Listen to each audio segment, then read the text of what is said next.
Connie overhears a life-altering secret after she strikes again. Plus, Jack has exciting Abigail news for Chad. On today's Days of Our Lives, Ava and Gabi are going over Gabi chick ideas when the brand's namesake calls Ava out for being anxious. Ava makes up some excuse and asks about Rafe. There's no change. Just then, Stefan calls Gabi saying he needs her at the bistro and it can't wait. An unnerved Gabi runs off as Ava curses to herself. Damn. Why do I not feel so well all of a sudden?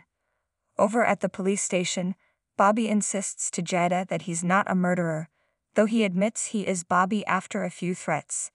But I did not stab Lee. And I did not stab Rafe. Before he can come clean though, he starts getting lightheaded and claims he feels sick. Jada isn't buying it, but he says he's gotta go and leaves unsteadily. Stephanie, meanwhile, leaves a phone message for Jada, warning her that Leo suspects Everett is still Bobby. She arrives shortly after and Jada fills her friend in about Bobby's admission to being, well, Bobby. But while he still insists he's not a murderer, he knows who is. Stephanie marvels over it all, then declares she's heading for Everett's right now. Jada's hands are tied legally, but hers aren't. She storms out and Jada rushes after her. Over in Everett's hotel room, Connie's cheerfully framing him when Leo knocks looking for his boss. Connie freezes, then knocks something over just before Leo leaves, but he gets the hint and walks off.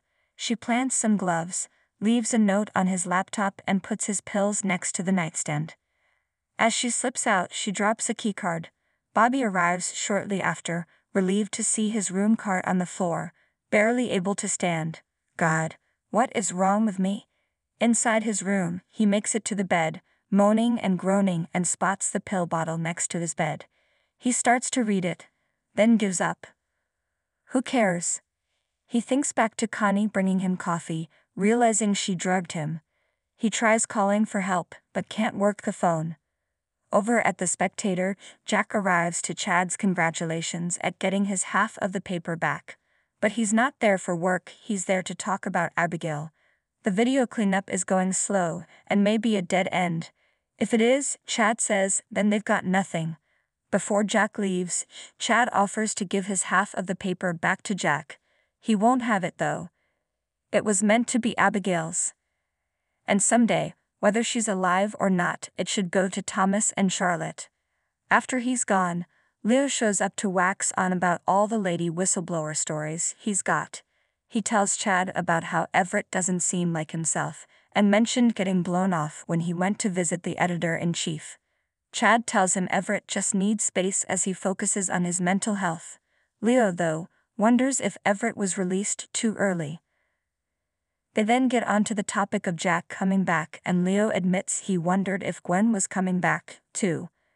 Then he pauses and realizes today was her and Dimitri's anniversary.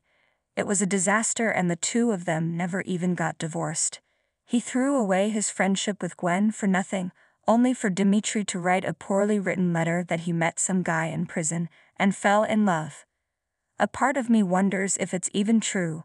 Leo thinks Dimitri may have gone back to Gwen to reclaim his inheritance. Chad calms him down and tells him it's a stretch. And which would be less upsetting? Gwen or another man? Gwen because Leo's worried he'd break her heart again. He misses them both. A lot.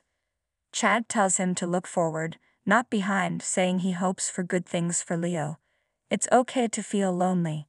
Moving on from the love of your life some days is impossible. Leo asks if there's been any updates on Abigail. He hopes Chad never has to move on. Back at Demura, Kristen pops into Ava's office wondering where Gabi is. Leaving at Stefan's summons on just her second day is unacceptable. Ava says she told her to go. Best to rip the band-aid off if Stefan is going to tell Gabi about their affair. Kristen tells her to stop worrying and stop talking about it in public places. Someone will overhear. Just then, Connie cheerfully bursts in telling them she's Gabi's new executive assistant. Eva greets her and Connie asks where her boss is. She's got coffee, which Kristen takes and chugs down. But she stops almost immediately, saying it tastes awful, and Connie flashes back to drugging Bobby's coffee. She didn't put anything in. Not in that one anyway. Kristen tells her to bring sweetener for the coffee. Connie says she works for Gabi, and you work for me. Kristen yells.